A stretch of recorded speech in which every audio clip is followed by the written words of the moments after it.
My son got married while I was in a coma and mocked me, saying, "Thank goodness my dad was in the hospital and couldn't ruin my wedding." I ruined his life. On June 10th, 2024, I was in a terrible accident. My truck collided with another vehicle. I was in a coma for 12 days due to severe head trauma and internal bleeding. When I opened my eyes on the morning of June 22nd, Nurse Emily said to me in a sweet voice, "Your son got married last week. You must be so happy." I was stunned. We had planned the wedding for July 5th.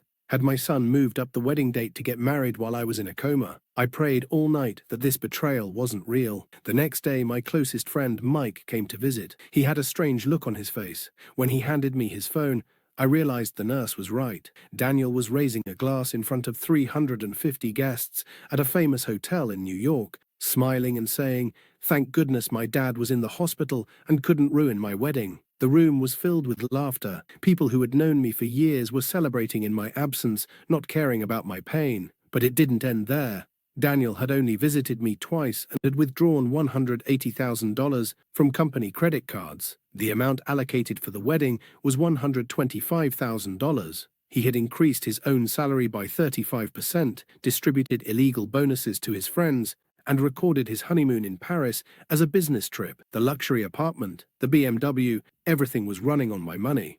Right before my eyes, he was living his life, disregarding my life and my hard work. My lawyer Sarah and my chief accountant David gathered all the evidence in detail. Daniel's years of luxury and corruption, not just for the wedding, were proven with documents. Now I had to make a decision. I had to take a step to stop my son. I called Daniel and said, "We need to discuss the will and management issues." He came excitedly, thinking he would finally seize power. On Monday morning at the meeting, I put all the documents and that disgraceful wedding video all on the table. "Daniel, as of today, you have no connection to Reed Hospitality. You are fired. All your signing authority is revoked. You are disinherited," I said. Daniel screamed, "This is madness. You can't do this." I replied calmly, "Mistakes can be forgiven, son, but making fun of your father's tragedy at his most vulnerable moment and plundering his inheritance is not a sign of character." My lawyer continued. Within 30 days, he would vacate the corporate residence, return the car,